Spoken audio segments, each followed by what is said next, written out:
l'on ne cessera de conscientiser, sensibiliser la femme congolaise par rapport à son rôle dans la société, puisque c'est un être sur qui le pays peut compter, ou compte déjà d'ailleurs, vu ce qu'elle apporte par rapport au développement du pays. Et alors, pourquoi ne pas éveiller son attention davantage pour qu'elle puisse aller de l'avant pour son épanouissement personnel, pour l'épanouissement de sa famille et pourquoi pas l'épanouissement de toute la société congolaise. Madame, Messieurs, bienvenue à ce magazine Femmes. Aujourd'hui, ce n'est pas pour la première fois que nous la recevons. C'est un visage qui vous est certainement familier, mais à chaque fois qu'elle passe, elle a toujours quelque chose de particulier à apporter en vue de nous conscientiser davantage. Madame, Messieurs, merci.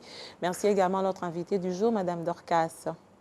Vous allez bien? Merci Feza de m'avoir invitée. Ça se passe bien? Tout va bien. Avant et après confinement, c'est la même chose. On a quand même passé presque 5 mois, je vais dire. On a été secoués. Comment vous avez vécu ce moment? Je l'ai vécu comme tout le monde, hein, comme tout le monde, dans les stress, dans la peur d'être contaminé, dans les manques aussi, parce que nous avons eu à manquer également certaines choses. Nous l'avons vécu également, ou je l'ai vécu aussi, dans cette nouvelle façon de nous prêcher. On n'avait plus l'accès à l'église comme bâtiment, donc on restait à la maison, mais heureusement que les réseaux sociaux existent. Alors tout s'est passé sur Internet, on s'arrangeait pour ne pas manquer des mégas, pour continuer à prier. Et moi j'ai aussi aimé, je vais dire j'ai aimé ce moment, ces 5 mois de confinement, d'interpellation. Je me dis, j'ai aimé parce que c'était une façon pour Dieu de nous interpeller. Surtout c'est lui qui a le dernier mot. Ah oui. On était tous en arrêt, le monde était en pause. Beaucoup de choses se sont passées, on a eu des idées, on a vu le monde autrement. Est-ce qu'il y a eu des choses qui ont changé? Par exemple, des idées nouvelles qui sont venues dans votre tête, des idées nouvelles que vous vous êtes dit, en tout cas, je vais mettre telle chose en place parce que vous avez beaucoup de temps de réflexion, beaucoup de temps dans la prière. Je rappelle que Maman Dorcas est servante de l'Éternel. Elle est également présentatrice de l'émission Ta Grandeur sur Bio1 Télévision. Vous avez l'habitude de la voir, mais peut-être sa facette de servante des dieux. Moi, mais non, on la connaît aussi sur cette facette-là parce qu'elle prêche, elle est diaconesse dans son église. Qu'est-ce qu'il y a eu de nouveau? Les idées, pendant ces temps, déjà, j'ai changé la façon de voir le monde. Ou la façon de faire la lecture des choses. Il y a certaines choses, peut-être qu'on prenait avec une certaine légèreté, mais j'ai compris qu'on n'est pas maître du temps. Hein, le temps ne nous appartient pas, alors plus question de croiser les bras. Pendant ces temps, j'ai eu à concevoir même un projet qui, bientôt, ça sera une structure, on aura à faire le lancement officiel, Femmes Source de Bonheur, parce que je me dis, mon appel est beaucoup plus sur la jeune fille, vers la femme et surtout sur la jeune fille parce que je me dis, si elle est bien préparée, si elle est bien informée, si elle est bien préparée, elle sera une femme source de bonheur. Une femme source de bonheur, vous parlez de quoi? De mariage ou source de bonheur de manière générale? Bon, le bonheur, je ne le vois pas avec... je ne vais pas les limiter sous l'angle matériel. Non, je vois le bonheur, le vrai et le seul, c'est Jésus-Christ. Donc, quand tu as Jésus en toi, tu as le bonheur. Quand tu as Jésus en toi, tu as le salut. Et dans le salut, c'est tout un package. Là-dedans, il y a le mariage, il y a la maternité, il y a le travail, il y a le succès, il y a l'élévation, il y a le voyage, il y a toutes ces choses qu'un homme ou une femme peut espérer ici sur la terre. Parce que quelqu'un dira, cherchez d'abord, premièrement, le royaume des cieux et le reste. Oui, c'est pourquoi je mets Jésus en avant-plan. Lorsque lui, il est élevé, il va t'élever aussi et tu auras toutes ces choses. Mais c'est là maintenant que nous, on se pose beaucoup de questions. On a l'impression que beaucoup de jeunes filles identifient leur bonheur à des choses matérielles. C'est-à-dire que moi, ça m'est arrivé à une certaine époque de ma vie. Je me suis dit, pour être heureuse, je dois me marier. Donc, je focalisais tout ce que je faisais comme action par rapport à un mariage qui n'a pas été ou qui n'est pas source de bonheur forcément. Mais alors que dans l'entendement de beaucoup de jeunes filles aujourd'hui, tout ce qu'elle fait est paramétré, calculé, orienté vers le mariage, au point où alors que aujourd'hui, Maman Dorcas nous parle d'autre chose. Oui, ça ne devait pas être le cas. En fait, vous n'êtes pas les seuls à avoir pensé comme ça. Il y a beaucoup de jeunes filles qui pensent que la finalité, c'est le mariage. Or, le mariage, moi, je le vois comme étant la vie, mais je vois également le mariage comme étant un cimetière. Donc, il y en a qui y vont et qui gagnent, qui sont heureuses. Vous êtes dans quel camp? Vous êtes dans quel camp? La vie, ok. La vie. Parce que quand tu les fais ou quand tu entres dans le mariage, dans le temps de Dieu, selon le plan de Dieu, tu vas vivre. Okay. Tu vas vivre. Mais quand tu y vas parce que dans les quartiers, je suis restée la seule qui est avancée en âge, parce que dans mon église, les autres commencent à se moquer de moi, parce que dans ma famille, on ne me considère plus. Alors j'y vais quand même, je vais quand même y entrer. Là, c'est un cimetière. Mais on va quand même ouvrir une parenthèse. Vous avez senti à l'époque c'était le temps de Dieu? Après avoir attendu pendant un long moment? Au fait, je n'ai jamais prié pour le mariage. Okay. Je n'ai jamais demandé à Dieu le mariage jusqu'à un certain temps. Je me souviens, c'est un homme de Dieu. Je me permets de citer son nom, le prophète Sédou Mbouma, qui un jour, je l'ai reçu dans ta grandeur, il me dit, Dieu a dit, tu dois commencer à prier pour ton mariage. Bon, moi aussi, je ne prie pas pour mon mariage. Hein. Je me dis, s'il a prévu pour moi, ben, je l'aurai. S'il a prévu que je me marie, ben, je vais me marier. En son temps.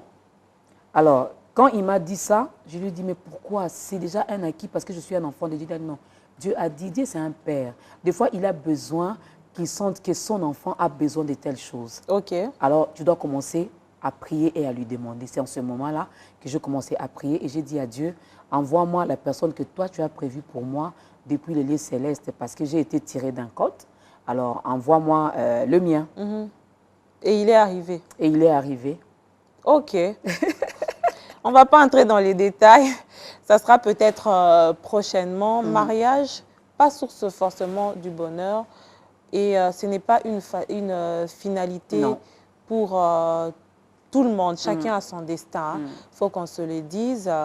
Mais la société a tendance justement à nous imposer un certain rythme où on pense que pour que Maman Dorcas, vous-même, en tant que servante de Dieu et présentatrice de cette émission, je suis sûre qu'en partage, vous avez eu à avoir des attaques parce que les gens ne vous ont pas vu marier. C'est ça, en fait, qui entre dans la tête de certaines jeunes filles. Il faut qu'on Mais je me dis, il ne faut pas beaucoup plus faire attention à ce que les autres disent ou à ce que les autres pensent. Il faut d'abord, en dehors de Dieu, parce que c'est d'abord lui qui décide. C'est un don. Moi, je dis le mariage, c'est un don. Et c'est une institution divine. C'est Dieu qui l'a institué. Il le donne à qui il veut, quand il veut. Même si dans sa parole, il a dit, il n'est pas bon que l'homme soit seul. Je lui ferai une aide semblable. Il a dit que l'homme quittera et s'attachera. Mais c'est un don. C'est un appel, je peux le dire comme ça. Ce n'est pas tout le monde qui est sélectionné finalement pour y entrer. On a vu des gens servir Dieu comme l'apôtre Paul.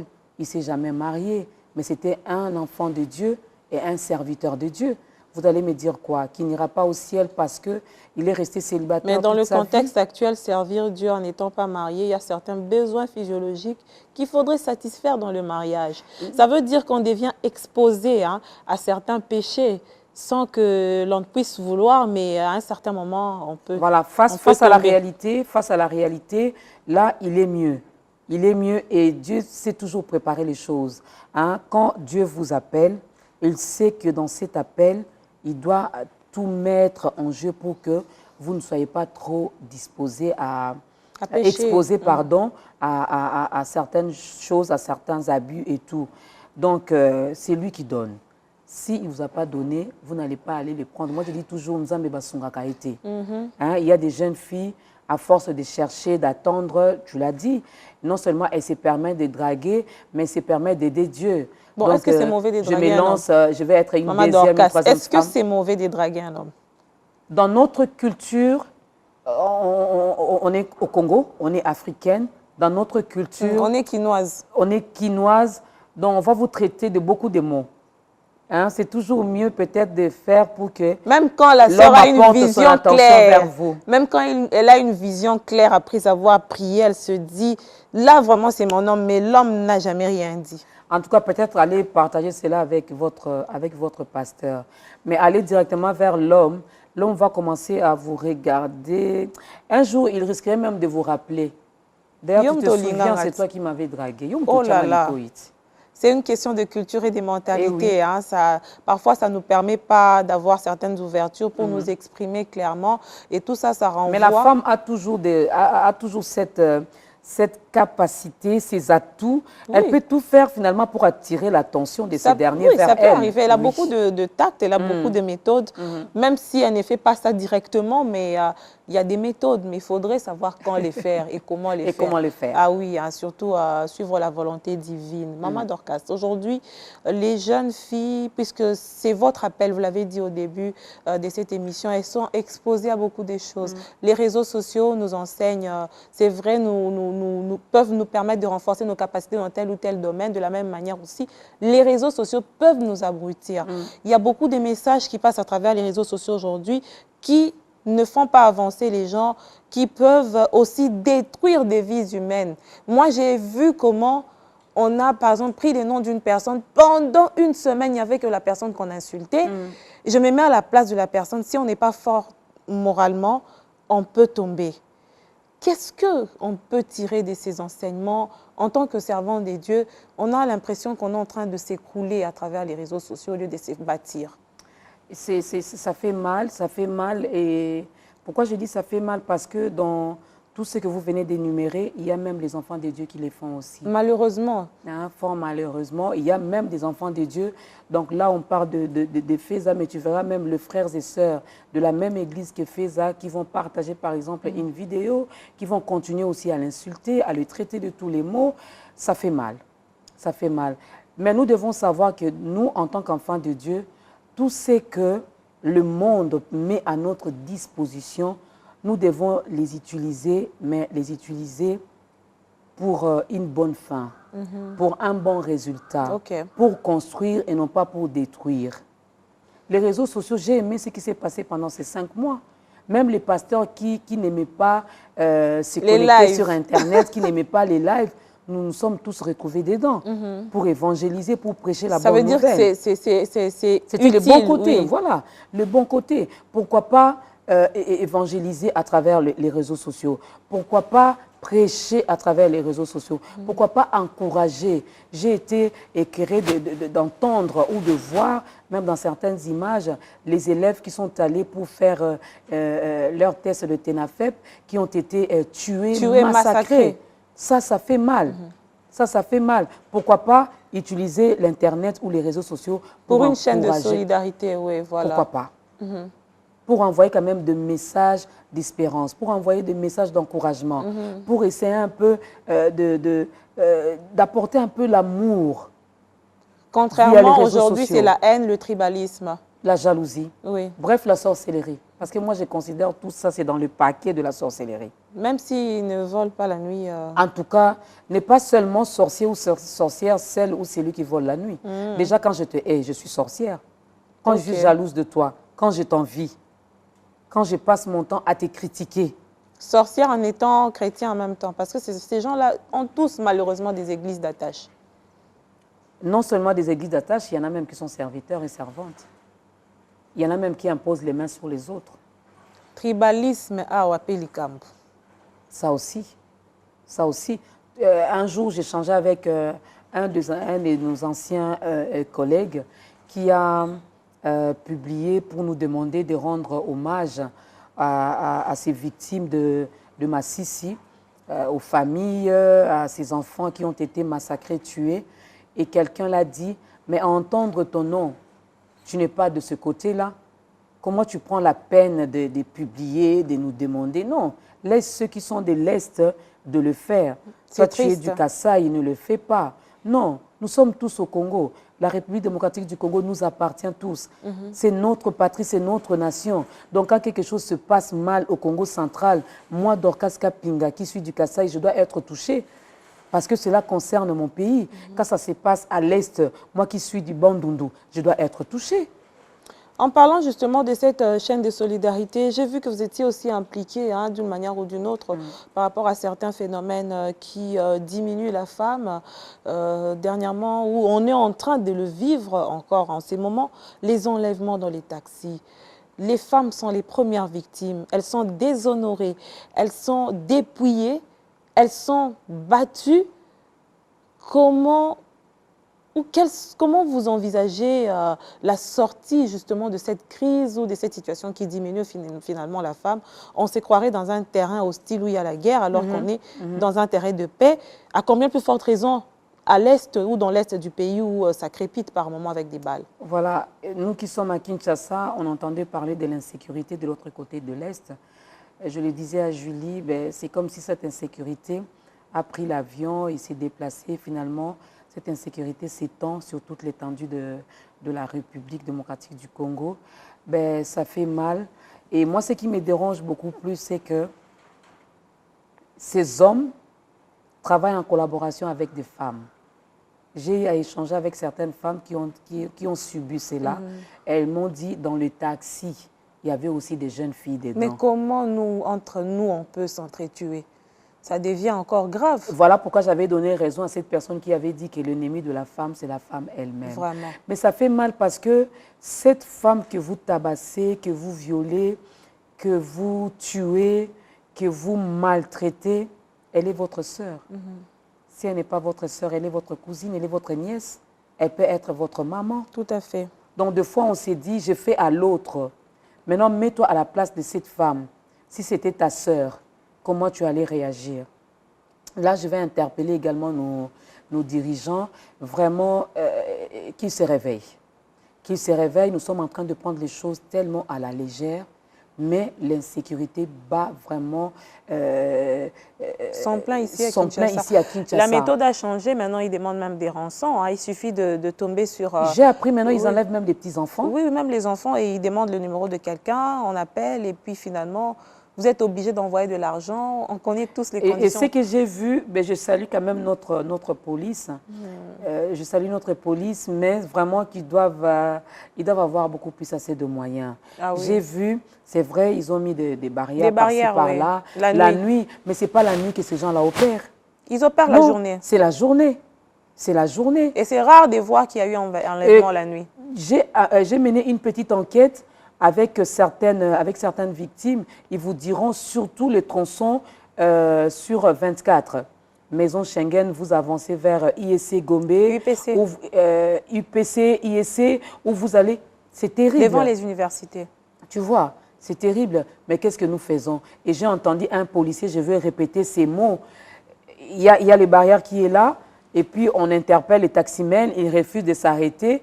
Les taximens démarrent, et lui demande à son ami, Kangaye, Kangaye, oh Kangaye nanini.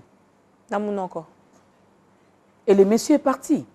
Le monsieur est parti. Donc s'il y avait une femme dedans, elle est allée, peut-être qu'on l'a tabassée, on a tout ravi, peut-être qu'on va la violer, peut-être qu'on va la tuer. Entre-temps, ils ont souka Kangaye.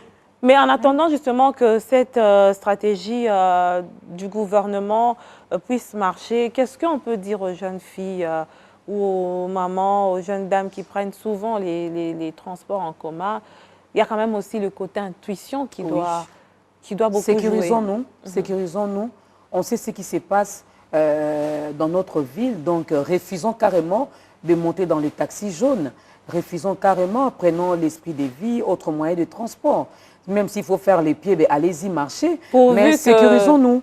Pourvu que l'on arrive à destination en vie. Eh oui, parce qu'on va attendre que le gouvernement, comme les Kino a l'habitude de dire, gouvernement tel abisso likamboyo. Mais comme ils refusent de voir, comme ils refusent encore de voir, on ne va pas quand même se lancer comme ça, se jeter dans cette insécurité. Donc, prenons-nous en charge, sécurisons-nous. S'il faut faire les pieds, marchons. S'il faut boycotter les taxis pendant un temps, on peut le faire. Si c'est l'une des solutions, oui. Oui, parce que quand même, ça commence à inquiéter pour beaucoup des familles, surtout les jeunes filles qui vont à l'université. Quand elle n'est pas encore entrée, les esprits sont assez surchauffés à la maison et dérange la quiétude. Et parmi ces hommes, ils opèrent avec certaines femmes. Ah ça, oui, malheureusement. Vraiment, c'est déplorable. Malheureusement, les femmes qui détruisent les autres femmes, ça, c'est vraiment à dénoncer. Maman Dorcas, est-ce qu'on va revenir sur notre sujet, sur le bonheur par rapport à la jeune femme. Hormis Dieu, oui, c'est vrai qu'on est toutes chrétiennes, mais sur quelle valeur autre une jeune fille peut se référer pour aboutir à son bonheur personnel? À part le fait de prier, je ne veux pas rester à la maison parce que j'ai prié à la maison, je suis source de bonheur. Il n'y a pas que Jésus. Non, il n'y a pas que Jésus, mais Jésus occupe le premier rang. C'est Jésus notre actualité, c'est Jésus notre priorité. Tout commence par lui, comme lui-même a dit, il est le chemin, donc tout commence par lui. Après avoir tout remis entre les mains de Dieu, j'ai toujours dit, Dieu a sa part, l'homme a sa part. Toi, jeune fille, ben, si tu as l'opportunité d'aller à l'école, ben, vas-y, prends tes études au sérieux. Mais si tu t'es déjà lancé dans des affaires, dans des petits commerces, prends ça également au sérieux. Ne te limite pas. Ne dis pas, ma vie, ma réussite, mon bonheur dépend d'un homme. Non. Nous sommes partenaires. Nous sommes là pour se compléter. Si déjà toi, tu construis bien ta vie, même cet homme qui va t'épouser sera également heureux. Parce que la Bible dit, celui qui trouve une femme trouve le bonheur. C'est quelle femme le bonheur, trouve? La femme sage. Une bonne femme. Celle qui est capable de construire. Alors, si toi, tu prends tout à la légère maintenant, si tu négliges tout, ça sera difficile déjà pour que tu sois heureuse et partager ton bonheur avec une autre personne qui sera ton partenaire dans les jours qui viennent. Il y a des filles qui font certaines choses par contrainte. Elles vont à l'université, on paye les Minerval, on fait tout. Elle ne va pas au cours. Elle a des points sexuellement transmissibles. La prise de conscience, Feza. La prise de conscience. On va se référer sur quelle jeunesse finalement? Ces jeunes filles doivent prendre conscience. Moi, je me dis aujourd'hui, à l'allure où vont les choses, hein, nous, quand on grandissait, quand on te posait la question de savoir ben, qui est ton modèle, c'était facile. Ça coulait tellement, je pouvais dire ben, c'est Feza qui est mon modèle, c'est Madame Chantal Kanimbo, c'est Madame Françoise Vita, c'est telle ou telle encore. Mais aujourd'hui, j'aimerais bien que la jeune fille se réveille pour dire que hier, c'était X qui était mon modèle, mais demain, je dois être aussi un modèle pour les autres. Donc, la prise de conscience. Malheureusement, entre nous, nous aussi, on a eu une part des responsabilités parce qu'on n'a pas été, je parle de manière générale sans incriminer qui que ce soit, on n'a pas été des bons modèles pour certaines jeunes filles. On a donné l'impression que la réussite se bâtit sur le matériel. C'est-à-dire que quand Maman Dorcas passe à la télé, elle s'habille bien, elle roule carrosse. Moi aussi, je vais passer à la télé pour avoir la même chose. Sans forcément montrer comment vous avez eu ça sur de vos propres efforts. Oui. Comment la personne est arrivée oui, là. Ça a été aussi le mauvais côté. Il y a certaines leaders qui ont mal prêché qu'aujourd'hui, on a l'impression que la facilité paye. Heureusement, la différence que nous avons avec les animaux, hein, nous avons une conscience. Et en tant qu'enfants de Dieu, nous avons également l'Esprit de Dieu. Ceux qui ne sont pas chrétiennes parleraient tout simplement de la conscience. Ah non, la voix de ma conscience m'a interdit de ne pas faire... Vous parlez du Saint-Esprit. Voilà, de ne pas faire telle chose. Mais en tant qu'enfant de Dieu, le Saint-Esprit est toujours là pour nous guider. C'est vrai, Feza peut être mon modèle. Mais je dois regarder le bon côté de ce que Feza fait. Et ce qui est mauvais, je le jette, je le mets de côté. Je prends ce qui est bien. Et dans ce que j'ai pris, je ne veux pas faire du plagiat, du copier-coller. Non, je ne peux pas être comme Feza. Je ne peux pas être Feza. Non, je prends Feza, j'aime bien sa façon de se tenir, j'aime bien sa façon de s'exprimer, j'aime bien comment elle présente, j'aime bien sa personnalité. J'aimerais bien être comme elle. Mais n'oublions pas que moi, je suis Dorcas. Donc, je prends le bon côté de Feza, mais je le travaille également à ma façon, à ma manière, avec le potentiel que j'ai, avec le potentiel que j'ai, avec les capacités que Dieu m'a données. Voilà. Donc, il ne faut pas être, bon, je vais faire le journalisme, je vais commencer à présenter aussi comme Madame Feza. Et puis, tu regardes comment, quand elle parle de fois, elle clique l'œil droit comme ça. Moi aussi, je vais commencer à faire. À cliquer. Du copier-coller. Et puis après, ça fatigue. Hein. Eh oui. Et oui, et cela va même attirer les autres à comprendre que, mais pourquoi elle fait tout comme Feza? Pourquoi elle fait tout? Chacune de nous a une particularité. Hein? Dans chacune des créatures de Dieu, Dieu a mis quelque chose en Feza qu'elle n'a pas mis à Dorcas. Oui, tout à fait. Elle a mis quelque chose en Dorcas qu'elle n'a pas mis à Y ou à Z. Donc, nous devons voir, regarder comment les autres font. Ce qui est mauvais, on les met de côté. Ce qui est bien, on le prend, mais on le travaille également à notre façon, à notre manière. Dans Femme, source de bonheur, à part la parole de Dieu, est-ce que vous allez donner d'autres enseignements? Des enseignements, oui. Des enseignements, ou des formations? Oui. Des formations, oui. Il y aura également des journées portes ouvertes. Il y aura également des visites. Il y aura également, si Dieu nous donne assez de moyens, parce qu'on dit toujours que l'évangile est gratuit, mais l'évangélisation demande de moyens. Donc, si nous avons un terrain, pourquoi pas construire un atelier pour commencer à former des filles. Parce que ce que nous voulons, d'ailleurs, c'est le combat également de la première dame, Madame Denise, l'autonomisation de la femme, de la jeune fille. Donc, nous voulons vraiment que la jeune fille ne se sous-estime plus. Hein? Peut-être que je ne suis pas en mesure de faire de grandes études, mais avec le peu que j'ai, je peux faire quelque chose. Ah oui, hein. J'aime ce que la Bible dit. À celui qui n'en a pas, on ôtera. On ôtera, oui. Donc, pour dire que moi, je peux dire je n'ai rien. Or, Dieu sait qu'en moi, il y a quelque chose. C'est ce que ça veut dire. Sinon, déjà que la personne dit je n'ai rien. Or, Dieu, quand il dit ça, il sait que tu as quelque chose en toi. Tu as un bâton, un petit bâton en main. Donc, tu dois te lancer. Faire des grandes études, ce n'est pas donné à tout le monde. Hein, l'éducation de qualité pour tous que l'UNICEF est en train de combattre pour arriver à cette éducation de qualité, oui, mais quand vous n'avez pas les moyens, tu ne vas pas rester, je croise les bras. Non, trouve quelque chose à faire. Et je demande aux femmes qui ont compris, qui ont ces soucis-là, d'aider également les autres à avancer. Ok. Oui, le changement, moi je suis convaincue. C'est la maman qui éduque. C'est la maman qui porte l'enfant dès son sein. Et dès que l'enfant est en toi, il faut commencer à dire de bonnes choses à cet enfant. Il faut déjà commencer à témoigner de l'amour, donner de l'affection à cet enfant. La plupart des enfants que nous avons qui se retrouvent dans la rue, c'est par manque d'affection, c'est par manque d'amour. Avec ce qui s'est passé à Massissi. Imaginez un enfant qui voit tuer ses parents devant lui. Qu'est-ce qu'il donnera de bien à la société? Rien du tout. Quand il n'y a pas une bonne prise en charge, c'est une génération perdue. Voilà. Or, nous disons toujours, la jeunesse est l'avenir de demain. Mais quelle jeunesse avons-nous aujourd'hui?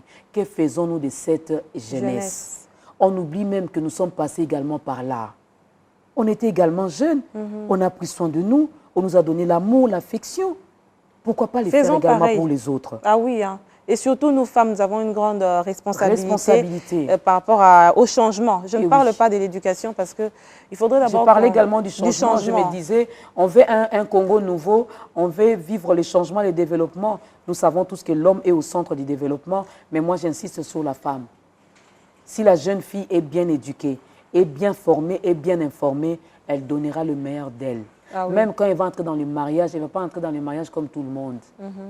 Hein? Allez-y et puis restez là, parce que la Bible avait dit que tous mes désirs seront tournés vers mon homme, donc je vais rester là et puis je vais attendre.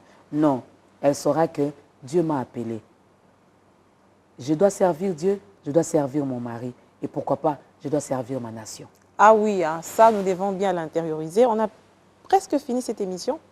En 2 minutes, je crois, on va pouvoir conclure hein, et nous séparer momentanément parce qu'on va se voir encore bientôt. Maman Dorcas, ta grandeur, ça se passe bien? Ça se passe bien, jour pour jour. Elle vient de totaliser 6 ans. 6 ans cette année. Des difficultés? Des difficultés, oui. De moments de bonheur, oui. De moments de joie, oui. De moments de tristesse aussi, oui. Parce que j'avais eu à recevoir un homme de Dieu qui était dans l'équipe du Club 700. Il venait à peine également de nous quitter. Donc, ça fait aussi mal. Le temps d'où le coronavirus a beaucoup secoué le monde. J'ai perdu beaucoup de serviteurs de Dieu. Aussi, j'ai vu. Oui. J'ai vu, mais bon, c'est la volonté de Dieu. C'est la volonté de Dieu. Mais ça avance. J'ai toujours dit que C'est un programme sacré. Ce n'est pas un programme pour juste combler la grille de programme. Non, non, non.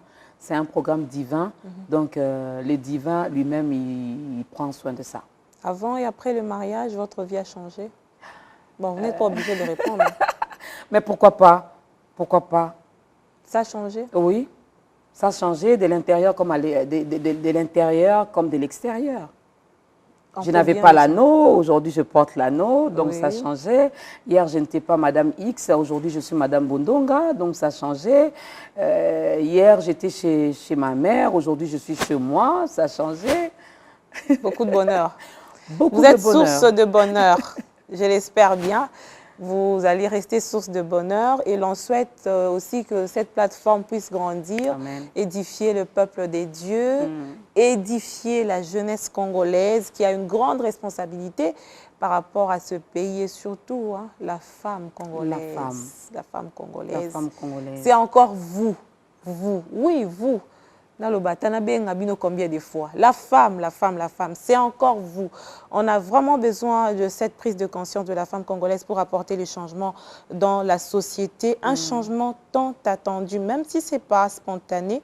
Mais il faut qu'on sente quand même que la procédure a été enclenchée pour des bons résultats dans les jours à venir. Merci Maman Dorcas, à moins que vous n'ayez quelque chose à rajouter. Ben, je dis merci à la grande équipe de l'émission Femmes de m'avoir invitée. Merci à Feza, ça a toujours été un plaisir. Au début, on a toujours peur. On s'est dit, ben, qu'est-ce qu'elle va encore me demander? Vous y prenez bien. Mais merci beaucoup. Et j'aimerais bien parler à une jeune fille qui nous regarde en ce moment. Aujourd'hui, tu es jeune fille, demain, tu seras femme. Demain, tu seras peut-être mère au foyer. Tu seras peut-être l'épouse. Sache que tu n'es pas n'importe qui. J'aimerais bien que tu commences à te regarder et à te dire en toi-même, je suis une si belle créature de Dieu. Ici, je ne parle pas de la beauté physique, non, mais la beauté intérieure. On ne donne que ce que l'on a. Si le cœur est bien préservé, est bien protégé, si nos cœurs sont remplis de l'amour, de la paix, de la fidélité, du fruit de l'esprit, on donnera vraiment à notre société de bonnes choses. Des bons résultats, des bonnes choses pour la société. Tout commence par notre intérieur, c'est que nous donnons. Madame, Messieurs, tout a été dit ici par Maman Dorcas. Vous l'appelez comme ça affectueusement. La présentatrice de l'émission Ta Grandeur, elle est également dans l'ensemble. Elle est maman diaconesse, elle a beaucoup de casquettes, épouse également. Alors, c'est toujours bien pour les femmes africaines, nous nous identifions aussi. C'est pas seulement, mais j'ai dit aussi, parce que certaines n'aiment pas ce choix. En pagne. Et si vous voulez être en pagne, vous sentir bien dans votre peau de femme africaine en pagne, alors n'hésitez pas de vous rendre dans les boutiques partenaires de Vlisco Congo qui a choisi de nous accompagner par rapport à cette émission. Et ce sera une manière aussi de pouvoir aider les femmes, les autres femmes de la RDC, on les appelle les femmes fortes, ils sont dans plusieurs projets caritatifs dans lesquels Vlisco reverse ses bénéfices. Alors la seule manière de pouvoir contribuer à cette campagne menée par Vlisco dans le cadre social, c'est de vous procurer des pagnes Vlisco à travers les boutiques partenaires à Kinshasa comme ailleurs dans la République démocratique du Congo. Alors, c'est vraiment un plaisir de l'avoir reçu. On vous retrouve très bientôt. Très bientôt. À vous aussi. À très bientôt. Merci. Merci.